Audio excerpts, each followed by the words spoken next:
COVID-19 epidemic has engulfed the majority of the world population in a rapid and unexpected time frame. And I'm sure, as you know, too soon for you to have made the mandatory plans for survival and efficiency during this vicious virus. But with every darkness comes a light, and here we discuss the how-to.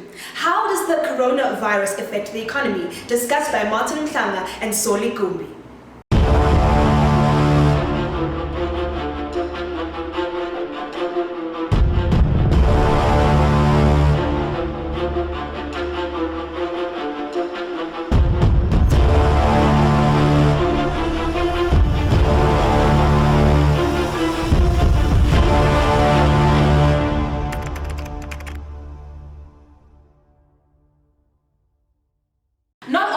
Coronavirus outbreak affect our health, but also our pockets. Let's talk about the economy and the coronavirus. Martin, Soli, welcome to Surviving COVID-19. So following the tragic current pandemic of the coronavirus, we have seen a drastic change in our social life and economic life.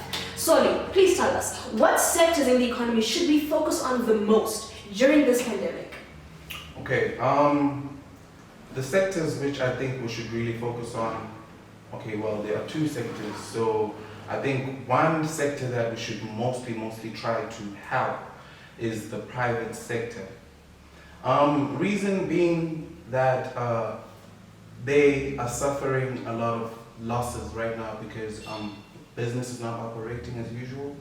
And when that happens, they have no choice but to close down because they operate on profits. No profits, no generation. So what I think we should try to do, we can encourage like the government to give them some sort of like relief funds and for them to just operate. We'll try to actually have masks on and support them, and I think this would be a really good thing to do at this moment.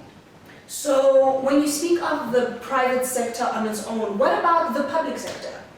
How do you think they should combat this virus at this time, economically? Okay, the public sector, in my perspective, is mostly owned by the government. So if the government is looking at being profitable, they can also, that's the only thing that can make anything move right now, money. So even though it contradicts itself, because more money in the hands of the people is inflationary. So I believe that that's where the government will have to have their experts who will actually deal with that, and they will have to tackle that effectively. Great. So Martin, how do you think this economic downfall will affect regular taxpayers on their to-do lists for the year?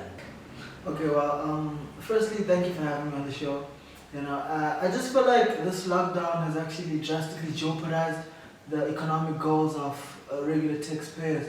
Because if we look at it from a macroeconomic perspective, you know, the GDP per capita has decreased drastically in the second quarter of 2020 as compared to the first quarter, because now businesses are not operating, which means that there's no production, employees are not working, salaries are not being distributed, which means that there's no economic activity, and without economic activity, we can't really achieve economic goals. So going forward, I think that entrepreneurship would be a great solution, you know, in terms of fostering entrepreneurship, spreading awareness, educating people on identifying gaps in the market, and actually providing a solution for it. Yeah. So speaking of economic activity, do you think the government has a fair market system along with this lockdown? Do you think they have a fair market system? Does it cater to both the private and the public sector? Not so much, because if we look at the public sector, you know, there aren't really any imports and exports at the moment.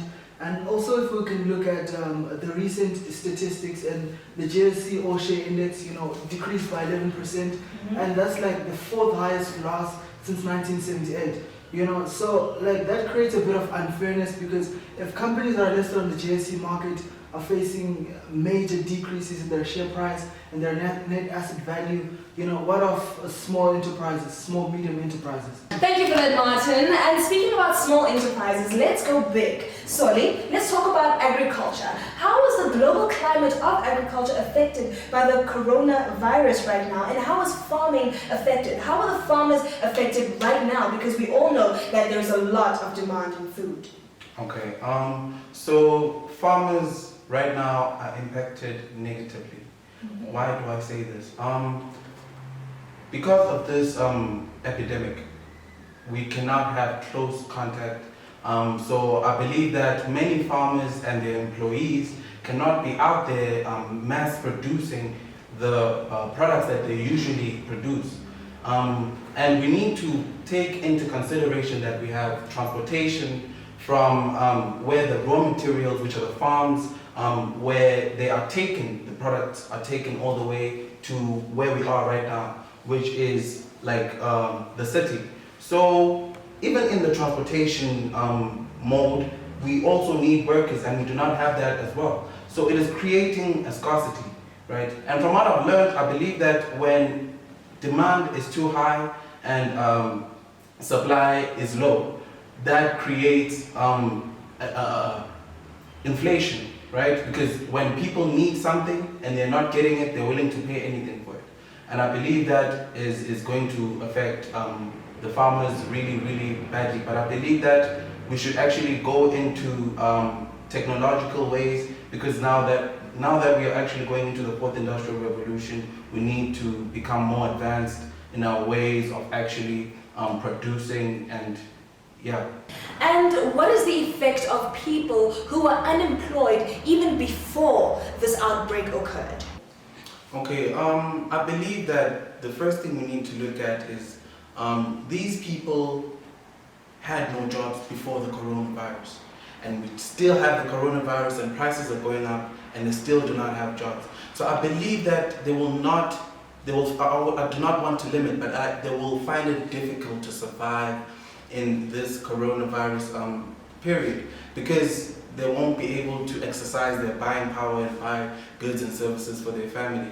And I believe that this is not good. This is where me and you need to come together and actually be of aid to those who are the most needy right now. We need to help each other, even though we cannot have human contact, but like, let's just have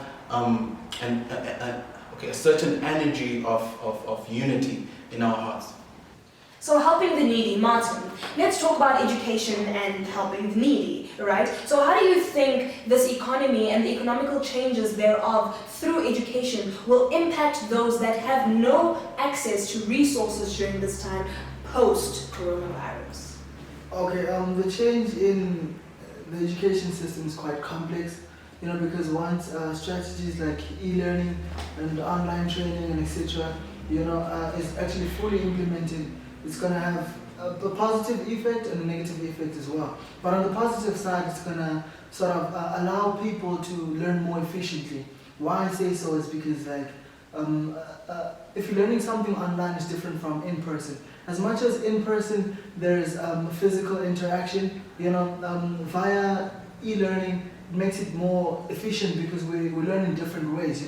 Some people learn through hearing, others through seeing, and others through movement. So if you take a video training, for example, that has the visual aspect of it, the audio aspect of it, as well as the moving in the video. And people that are actually learning through such means can actually always come back to the information as compared to a traditional education system where it's just going through the syllabus, So yeah, it makes it efficient for people not to be rushed or slowed down in any way. So rushing and slowing down, we have different kinds of economies. Let's talk about the informal sector of the economy. How do you think those people are affected right now? In terms of the informal settlements, it's actually going to take quite some time for there to be the implementation of these strategies, because considering the fact that there are limited resources, and it's going to take some time to also accommodate the low class or the people located in the informal settlements. Location, location, location. Let's talk about the location of banks. Soli, tell us about banking and insurance and the impact of the coronavirus on banking and insurance. So, looking at the banking sector, firstly, we will experience more and more people asking for loans. Reason being that people are unemployed, and to be honest, that is the best or the viable route for everyone, because the banks are making loans available for people. The bad side of this is that we will have prices spiking up and we'll have inflation, because the more we have money in the hands of the people, the more I believe the worth of the money diminishes. But when we have more money with the government, I believe that the rand or any other currency remains powerful. So even though we will be, the banks are giving out loans, it's good that people are able to exercise their buying power, but I believe that in the future or in the long term, it is going to hurt us as a country. Great, thank you for that answer. So Martin, please let us know, what advice do you have for somebody who is looking to take out an insurance policy because of the fear of the coronavirus and the death that comes following that without treatment? The coronavirus it actually came and terrified a lot of people, you know, and at this point, the best thing we could do to ourselves is protect ourselves, you know, and in protecting ourselves, we limit our chances of actually getting the virus. So in terms of someone that is considering actually claiming their insurance, you know, they might want to first take the necessary measures before thinking of the worst. So yeah, just let them keep themselves safe at the moment, you know, and you never know, because they might not even catch the virus, you know, so it's just a matter of keeping yourself safe before you can think of actually what could actually possibly happen, the worst. Thank you so much, gentlemen, for joining us on Surviving COVID-19 to discuss the economic effects of the coronavirus. Well, there you have it, ladies and gentlemen, surviving COVID-19. And as you know, subsistence farming at home is a good idea because it is economically beneficial. And taking out an insurance policy because of panic is not such a good idea. Don't forget to stay safe, wash your hands, and stay indoors during this lockdown. My name is Chantal Thomas. Goodbye.